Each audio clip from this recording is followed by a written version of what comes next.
Imetimia saa 10 kamili jioni.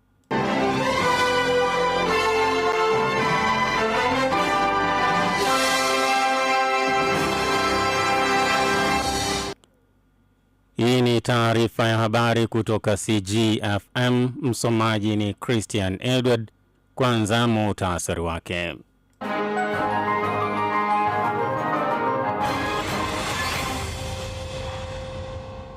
Baadhi ya wananchi wa halmashauri ya manispaa ya Tabora wameliomba jeshi la polisi kuimarisha ulinzi na usalama wakati wa sikukuu ya Pasaka kutokana na kuwepo kwa matukio ya wizi wa mali zao.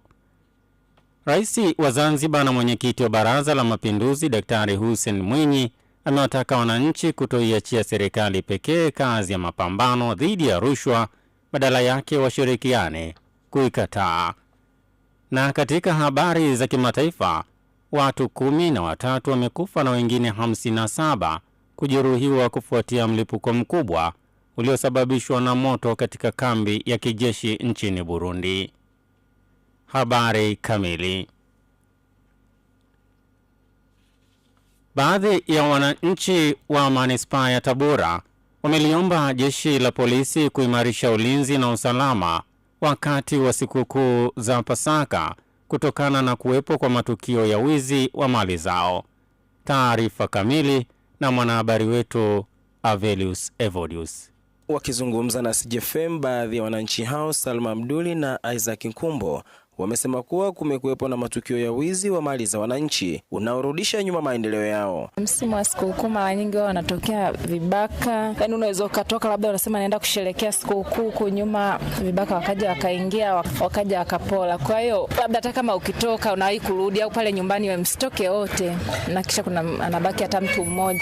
Jeshi la polisi waendelee kuimarisha tu ulinzi na usalama. Kwa sasa ushauri kwa jeshi la polisi waimarishe tu ulinzi ili kudhibiti matukio kama hayo yasijitokeze, kwa sababu kunapokuwa na mrundikano vijana wanaona kwamba ndio sehemu ya kujipatia kipato au sehemu ya fursa pia. Kwa upande wake, askofu wa kanisa la Injili Afrika Elias Mbagata amesema kuwa wazazi wengi wamekuwa wakishindwa kujua mwenendo wa watoto wao na kazi wanazofanya kila siku, ambapo wengine wamekuwa wakihusika na uhalifu. Tatizo la udokozi kwa vijana wetu, nadhani kuna mahali ambapo tunahitaji kurudi tena kwenye ufundishaji wa vijana kwa upande wa maadili, kukaa na familia zetu. Na tunachelewa wakati mwingine kwa sababu tunafikiri kukaa nao wakati tayari wameshakuwa. Turudi kutengeneza vijiwe vya familia, tuwaonye watoto, tuwakanye watoto. Vijana wenyewe wajifunze kuwa na tabia ya kuridhika na walicho nacho, lakini bi yake sio tu kuridhika, kupambania kesho yako kwa nguvu zako.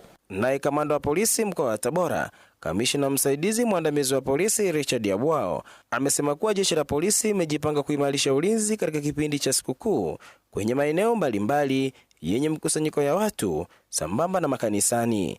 Jeshi la polisi kwa mkoa wa Tabora kuelekea kwenye sikukuu za Pasaka limejipanga vizuri kuhakikisha kwamba tunaenda kuimarisha amani na usalama, na tutakuwa na doria kubwa zaidi katika kipindi cha kuelekea sikukuu. Kuanzia Alhamisi tutakuwa na doria za askari wa miguu kwenye mitaa mbalimbali, tutakuwa na doria za mbwa wa polisi pamoja na doria za magari ya polisi. Tutaongeza idadi ya magari kuhakikisha kwamba tunaweza kukava maeneo yote ya manispaa. Kamanda Abwao amewataka wananchi kuimarisha ulinzi majumbani mwao wanapoondoka wote kwenda matembezini ili kuepuka kuibiwa mali zao. Niombe ushirikiano kwa wananchi kuhakikisha kwamba wanapokwenda kwenye ibada za usiku za mkesha, basi waache mtu nyumbani. Wanapokwenda kwenye maeneo mbalimbali ya burudani siku ya sikukuu, waache angalau mtu mmoja nyumbani kuangalia usalama wa makazi yao. Lakini watoto wanapotembea wafuatane na mtu mzima wa kuwaongoza ili kuzuia michezo ya tarishi ya barabarani.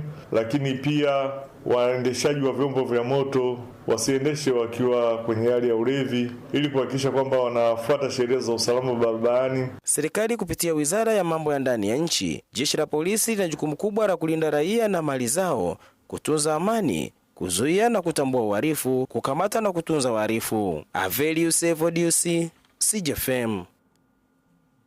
Rais wa Zanzibar na mwenyekiti wa Baraza la Mapinduzi Daktari Hussein Mwinyi amewataka wananchi kutoiachia serikali pekee kazi ya kupambana dhidi ya rushwa, badala yake washirikiane kuikataa.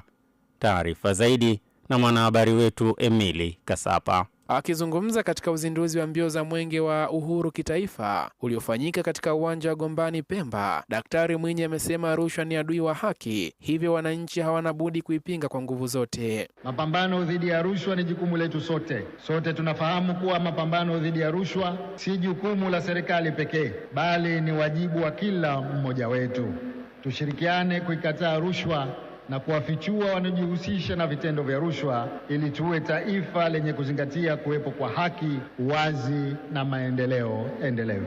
Rais Mwinyi pia amewataka Watanzania kuendelea kudumisha na kuilinda amani ya taifa ambayo iliachwa na waasisi wa taifa. Katika taifa lolote, amani, umoja, utulivu na mshikamano wa kisiasa na kijamii ndiyo misingi ya maendeleo endelevu. Utulivu wa nchi huwapa fursa viongozi kuandaa sera za maendeleo na kusimamia utekelezaji wake. Kwa kutambua umuhimu wa umoja na mshikamano wa watu katika jamii, waasisi wa taifa letu katika harakati zao za kujenga taifa imara la Tanzania walitumia lugha ya Kiswahili kuwaunganisha Watanzania na kutokomeza kabisa tofauti za ukabila, rangi, dini, elimu na tofauti za kiuchumi. Kwa upande wao, waziri wa nchi ofisi ya Rais maendeleo ya vijana Joel Nanauka na waziri wa vijana, ajira na uwekezaji Zanzibar Shabani Al Othman wamesema Mwenge wa Uhuru utakimbizwa katika mikoa 31 nchini ukiwa na jumbe mbalimbali. Mwenge wa Uhuru utakimbizwa katika mikoa yote 31 ya Jamhuri ya Muungano wa Tanzania na katika wilaya na halmashauri zake zote 195 kwa siku 195. Kazi hii itafanywa na vijana 6 shupavu kutoka Tanzania bara na Tanzania Zanzibar. Kusema ukweli, tumejawa na furaha kubwa sana. Moja, baada ya kututeua, kazi kubwa iliyokuweko mbele yetu ilikuwa ni Mwenge wa Uhuru kitaifa. Tulinong'onezana na Mheshimiwa Waziri mwenzangu tukasema tunaweza kutoboa katika hili. Akitoa salamu za mkoa, mkuu wa mkoa wa Kusini Pemba Rashidi Hadidi Rashidi amesema miradi yote ambayo inakusudiwa kukaguliwa na Mwenge wa Uhuru imekamilika kwa kushirikiana na wananchi wa mkoa huo. Sisi wananchi wa mkoa wa Kusini Pemba tunaendelea kudumisha mshikamano, kushirikiana katika shughuli za kimaendeleo, kulinda amani na kuwa mabalozi wa maendeleo ya taifa letu kila siku bila kujali tofauti zetu za kikabila, kidini au kijamii. Mkoa wa Kusini Pemba umejiandaa kikamilifu kwa ajili ya tukio hili adhimu. Miradi yote ya maendeleo iliyopangwa kupitiwa na Mwenge wa Uhuru imekamilika kikamilifu na iko katika hali nzuri. Mbio za Mwenge wa Uhuru mwaka 2026 zitahitimishwa Oktoba 14 katika mkoa wa Rukwa, ambapo mbio hizo kiongozi wake kitaifa ni Wazo Mwang'onda kutoka mkoani Ruvuma, chini ya kauli mbiu Tanzania ni yetu sote, tushikamane kwa pamoja kuleta maendeleo. Emil Kasapa, CGFM. Wananchi wa halmashauri ya manispaa ya Tabora wametakiwa kutumia namba 116 kwa ajili ya kutoa taarifa za ukatili wa kijinsia dhidi ya wanawake na watoto. Mwanahabari wetu Vivian Piuza anafafanua zaidi. Akizungumza katika kikao cha mpango wa taifa wa kutokomeza ukatili dhidi ya wanawake na watoto MTAKUWA, afisa ustawi wa jamii manispaa ya Tabora Samuel Elisante amesema wananchi wamekuwa wakiogopa kutoa taarifa kwa kuhofia kuharibu uhusiano wao na jamii inayowazunguka. Mara nyingi sisi Watanzania tulivyo, tukiona mtoto wa jirani kuna shida, hatuna uwezo wa kwenda kujisemea hilo sehemu yote. Tunaogopa kuharibu mahusiano kwenye familia. Uwezo ukaenda polisi ukasema kuna mtoto sehemu anafanyiwa kitu hiki na hiki na hiki na hiki, kwamba huyu jirani tuna ukaribu mzuri. Je, akisikia mimi nimeenda kumsemea sehemu za mamlaka husika atanielewaje? Kwa hiyo tumepewa namba bure. Hiyo namba ukipiga utapokelewa, mtu hata kuuliza we ni nani, utaipokea namba, utampa hizo taarifa za hilo tukio la kwa ajili ya ulinzi na usalama wa mtoto pasipo kuharibu mahusiano yako wewe na jamii. Kwa upande wake, polisi kata wa kata Isevya manispaa ya Tabora Omar Senzia amewataka wanaume kuhakikisha wanatoa taarifa za ukatili wa kijinsia wanaofanyiwa na wake zao ili hatua za kisheria ziweze kuchukuliwa. Jamani, sisi wanaume tusiogope kwenda kutoa ripoti kama tunafanyiwa ukatili. Tunajua sisi wanaume ni vigumu sana kwenda kutoa ripoti. Unakuta mtu umepigwa na mke wako lakini unaogopa kwenda kutoa ripoti. Tunaomba mje mtoe ripoti tuweze kufanyiwa kazi. Tusikae mwisho wa siku tunatangulia kwenda kufa kwa sababu tunakaa na vitu moyoni. Hebu njooni, msione aibu. Utakuja pale, kuna afande Meshaki, utamuona yeye mwenyewe, utamwambia, wenzako ataitwa, lakini pia tupunguze kufanya ukatili dhidi ya watoto wetu na wake zetu. Mratibu wa mradi wa Mtoto Kwanza kutoka shirika lisilokuwa la kiserikali la JIDA la mjini Tabora, Agneta John, amewataka wazazi na walezi kuhakikisha wanawekeza katika malezi ya watoto wao ili kuwa na watoto wenye malezi na maadili bora. Tafiti zinasema kwamba tunapowekeza kwenye malezi, makuzi na maendeleo ya mtoto, ukiwekeza $1 tunategemea kurudisha faida zaidi ya $17. Kwa hiyo unaweza ukasema kwamba hiyo ni kiasi kikubwa sana cha uwekezaji ambacho kinazidi hata uwekezaji wa bidhaa zetu za kawaida ambazo tunafanya. Kwa hiyo sisi kama wazazi, walezi, jamii, tuhakikishe kwamba tunawekeza toka mtoto yuko tumboni, tunawekeza kwenye kauli zetu, matendo yetu, lakini pia tunawekeza kwa kile ambacho tunamlisha mtoto. Nao baadhi ya wananchi walioshiriki katika kikao hicho wameahidi kushirikiana na serikali na wadau wengine katika kutokomeza ukatili dhidi ya wanawake na watoto kwa kutoa taarifa sehemu husika. Ahmad Shabani Katampa, huu ukatili wa watoto ambao tunauona ni mkubwa sana. Kama ni ustawi wa jamii au vituo vya polisi, kama kuna matukio ambayo huwa yanaripotiwa, basi ni robo hata nusu hayafiki. Mtoto akishaharibika sasa, taarifa imeshafika polisi, inakuja kugundulika mtu aliyefanya ile tukio ni mjomba. Sasa ile familia anaona nikamfunge kakaangu, anakaa na bageni. Unategemea matukio ya ukatili kama hiyo yanaisha. Sawa, wanaweza mkatoa taarifa. Wananchi wameshauriwa kuhakikisha wanakuwa mstari wa mbele kutoa taarifa zitakazosaidia kutokomeza ukatili wa kijinsia dhidi ya wanawake na watoto. Vivian Piuza, CGFM. Unaendelea kusikiliza taarifa ya habari kutoka CGFM Radio. Na sasa ni wasaa wa biashara na uchumi. Baadhi ya wananchi wa halmashauri ya manispaa ya Tabora wameiomba mamlaka ya maji safi na usafi wa mazingira mjini Tabora TUWASA kubadilisha mfumo wa ulipaji wa ankara za maji ili kuwa na utaratibu unaofanana na ule wa malipo ya umeme ili kuongeza uwazi na urahisi wa matumizi. Mwanahabari wetu Winifrida Ngasa ana maelezo kamili.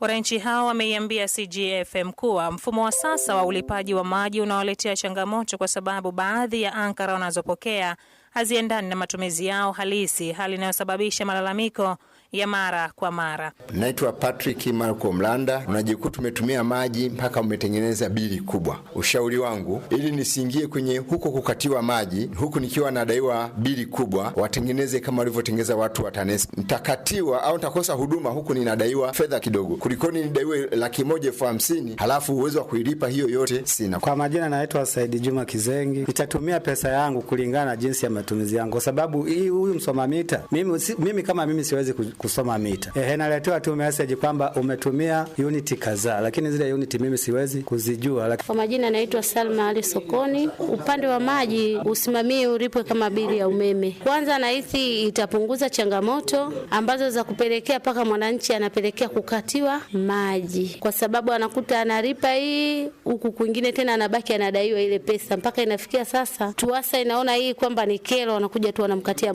maji moja kwa moja. Kwa upande wake mjumbe wa serikali ya mtaa wa Malabi Daniel Sebastiani amesema anaweza kuwa na fedha kidogo na akalipia umeme, lakini kwa maji ni tofauti. Hivyo ameiomba TUWASA kuangalia swala hilo kwa jicho la tatu. Kwa mfano nataka umeme wa shilingi 1,000, okay. Na maji ikiwa hivyo, nafikiri sina changamoto ya kusema kwamba labda watume SMS kwamba utakatiwa maji. Umeona? Kwa hiyo kupitia hiyo hoja nafikiri ni jambo la msingi kwamba tayari sasa TUWASA waweze kubadilisha mfumo wawe kama TANESCO. Mwenyekiti wa serikali ya mtaa wa Malabi Emiliana Salamba amesema maboresho hayo yatamwezesha mtumiaji wa maji kuendelea kulinganisha matumizi ya maji kuliko hivi ambavyo mtu anatumiwa ankara bila kuelewa gharama yake. Mtu anapokuwepo ana hali ngumu, kwa mfano anaweza akabalance matumizi yake ya maji, ikiwepo kama sekta ya umeme vile tunaingiza umeme kama njia ya ruku, na maji ikiwa sekta hiyo, itakuwa vizuri zaidi, mtu ataweza kujibalance kutumia maji kwa bajeti. Tofauti na hii ya kusubiri mwisho wa mwezi tusomewe mita, tunajikuta tunatumia matumizi makubwa tofauti na uwezo tunaokuwa nao. Naye mkurugenzi wa huduma kwa wateja wa TUWASA Bernard Biswalo amesema mamlaka hiyo inatambua changamoto zilizopo na inaendelea kutafuta njia bora za kuboresha huduma, ikiwemo mifumo rafiki ya ulipaji wa wananchi. Mamlaka ya maji inaendelea kuratibu utaratibu huo, na naamini ni utaratibu au ni mahitaji ambayo ndani yake yana gharama kubwa. Tofauti na hizi mita tunazotumia kwa sasa, mita moja hadi kuifunga kwa mteja inaweza kuwa imetugharimu shilingi 120,000 hadi 150,000. Lakini tunapoongelea mita ya malipo kabla, mita inayotugharimu si chini ya shilingi 400,000 kwa mita moja. Kwa hiyo ni wazo lipo, lakini linahitaji mchakato wa kuweza kulikamilisha katika ukamilifu wake. TUWASA imewasisitiza wananchi kuhakikisha wanalipa ankara zao mapema ili kuondoa usumbufu unaoweza kujitokeza, ikiwemo kukatiwa huduma ya maji. Winifrida Ngasa, CGFM.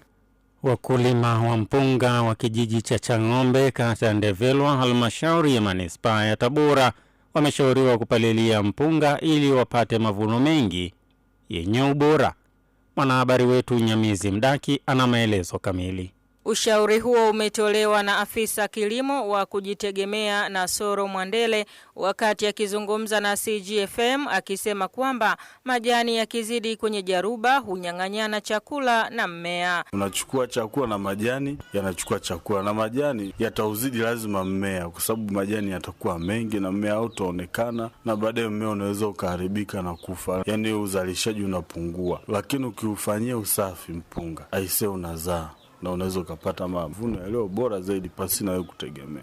Amesema endapo mkulima ataamua kutumia dawa za kupulizia kwenye majaruba ya mpunga kwa ajili ya kuua magugu, anapaswa kutekeleza hilo mapema kabla mpunga haujapacha. Zipo herbicide, dawa za kupuliza kwenye mashamba ya mpunga, inachagua ile. Ukishapulizia basi huwezi ukapalia tena. Na tunashauri upulize wakati bado mpunga ukiwa mdogo mdogo, wakati bado haujaanza kupacha. Ukishapona tu basi utafungulia maji, yatabaki maji kiasi, na utaweza kupuliza zile dawa za kuua yale magugu. Na hiyo ni nzuri zaidi. Sio lazima uwe unang'oa, sengine unaweza ukaung'oa mpunga ukakuta magugu mengine hayawezi kutoa kwa mkono, lakini zile dawa ukipiga zinaenda kwenye mizizi automatically zinaua, na yale majani pia yanabadilika kuwa mbolea kwa sababu si yataoza kwenye maji. Mmoja wa wakulima wa mpunga Makame Kilongozi amesema kitu ambacho baadhi ya wakulima hukosea ni kulima mpunga na kuuacha bila kufanyia usafi. Kitu ambacho tukikosea kwenye kilimo cha mpunga kwamba ukiupanda mpunga alafu kauacha na majani bila kung'olea yale majani kuyatoa, kwa hiyo hapo uweze ukapata mavuno mazuri na mafanikio zaidi. Inatakiwa kwamba unapopanda mpunga, ukishamaliza kuupanda, itakuwa sasa unaanza kukagua kwamba wapi kuna majani, unaanza kung'olea taratibu, mwisho unamaliza. Basi na changamoto nyingine labda hali tu ya hewa, kwa sababu hali ya hewa imekuwa itabiriki. Naye mwanamke anejishughulisha na kilimo cha mpunga katika kitongoji cha Ntukila, kijiji cha Chang'ombe, kata ya Ndevelwa, Hawa Mtindo, amesema hualika watu kumsaidia kupalilia mpunga kwa sababu amelima majaruba mengi. Tunapalilia kwa sababu upache na uive vizuri. Hapo 38. Miaka 16. Tunaweka afu tunapanda kwa mstari, kutaka wa kisasa tunapanda. Babangu ni mkulima, na pia kama vile wakipita wataalamu vile wanatufundisha basi ndo tunafanya hivyo. Hapana, ya kwangu peke yangu, tuna mume wangu. Kupalia tunaweka wa muziki wala wa Luganda wanapalia na vibarua. Haupati mpunga bora. Yaani unakuwa na mapepele mengi. Kwa mujibu wa shirika la chakula duniani FAO, udhibiti sahihi wa magugu unaweza kuongeza mavuno ya mpunga kwa kiasi kikubwa kwa kupunguza ushindani wa rasilimali muhimu shambani. Nyamizi Mdaki, CGFM. Zifuatazo ni habari za kimataifa.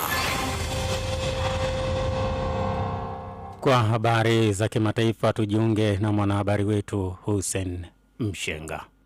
Tuanzie nchini Burundi. Watu 13 wamekufa na wengine 57 kujeruhiwa kufuatia mlipuko mkubwa uliosababishwa na moto katika kambi ya kijeshi nchini Burundi. Jeshi la Burundi limesema moto huo ulizuka usiku katika ghala la kuhifadhia vifaa vya kijeshi na kusababisha milipuko kadhaa baada ya risasi na mabomu kulipuka. Msemaji wa jeshi hilo Gaspard Baratuza amesema chanzo cha moto huo ni hitilafu ya umeme, akisisitiza kuwa hakukuwa na shambulio lolote dhidi ya kambi hiyo. Tukio hilo lilitokea katika eneo la Musaga nje kidogo ya jiji la Bujumbura, ambapo wakazi walikimbia kwa hofu huku milipuko ikisikika kwa umbali mkubwa. Maafisa wamewataka wananchi kutoa taarifa kuhusu mabaki ya milipuko ambayo hayajalipuka wakati hali ikianza kurejea kawaida. Tuelekee huko Mashariki ya Kati. Rais wa Marekani Donald Trump amesema nchi hiyo inakaribia kukamilisha malengo yake ya kimkakati katika vita vyake dhidi ya Iran. Rais Trump ameyasema hayo wakati wa hotuba yake ya kwanza ya kitaifa tangu mzozo huo kuanza mwezi mmoja uliopita, akisema vikosi vyake viko tayari kumaliza kazi, akiahidi mashambulizi yasiyokoma katika wiki zijazo. Nimeweka wazi tangu mwanzo wa operesheni hii ya Epic Fury kwamba tutaendelea hadi malengo yetu yatimie kikamilifu. Shukrani kwa maendeleo tuliyopata, naweza kusema usiku wa leo kwamba tuko kwenye njia sahihi ya kukamilisha malengo yote ya kijeshi ya Amerika. Hivi karibuni, yani muda mfupi sana, tunakwenda kuwapiga vikali sana katika wiki 2 au 3 zijazo. Katika mzozo huo, mlango wa bahari wa Hormuz umekuwa kikwazo kikubwa kijeshi na kidiplomasia, huku rais akiwakosoa washirika wa Umoja wa kujihami wa nchi za Magharibi NATO kwa kutoa msaada wa kufungua njia hiyo ya bahari ambayo imekuwa lango muhimu la kupitisha nishati ya mafuta duniani. Nchi za dunia zinapokea mafuta kupitia mlango wa bahari wa Hormuz, lakini zitunze njia hiyo. Ni lazima waithamini. Wanaweza kufanya hivyo kwa urahisi, tutakuwa na msaada, lakini wanapaswa kuongoza katika kulinda mafuta ambayo wanategemea sana.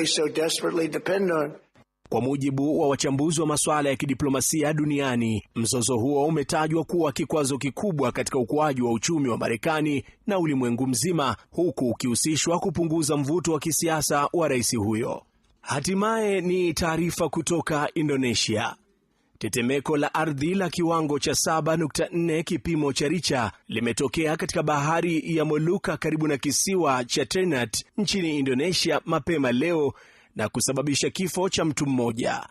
Tetemeko hilo limesababisha kutolewa kwa tahadhari ya tsunami ambayo sasa imeondolewa. Shirika la habari la Indonesia Antara limeripoti kuwa mwanamke mmoja umri wa miaka 70 huko Sulawesi Kaskazini amekufa baada ya kuangukiwa na vifusi vya jengo na mtu mwingine kuvunjika mguu baada ya kuruka kutoka kwenye jengo. Ingawa eneo hilo hukumbwa na viwango vya juu vya matetemeko ya ardhi, baadhi ya wakazi wengine wameliambia shirika la utangazaji la Uingereza BBC kuwa tetemeko hilo lilikuwa mojawapo ya matetemeko ya ardhi yenye nguvu zaidi kuwahi kushuhudiwa katika kipindi cha miaka 6 iliyopita nchini Indonesia. Hussein Mshenga, CGFM. Kabla ya kumaliza taarifa ya habari, sikiliza tena muhtasari wake.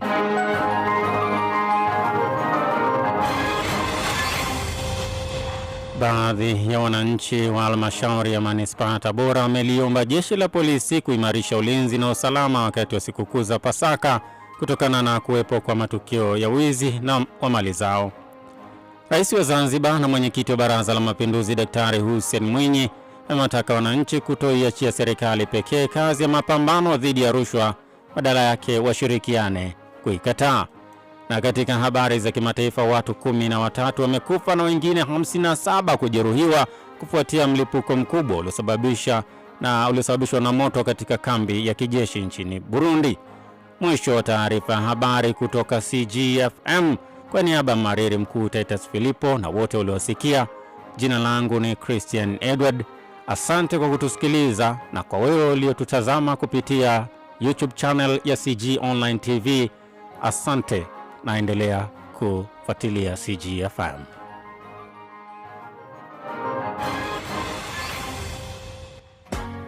Ni sauti ya mamlaka. Tabora.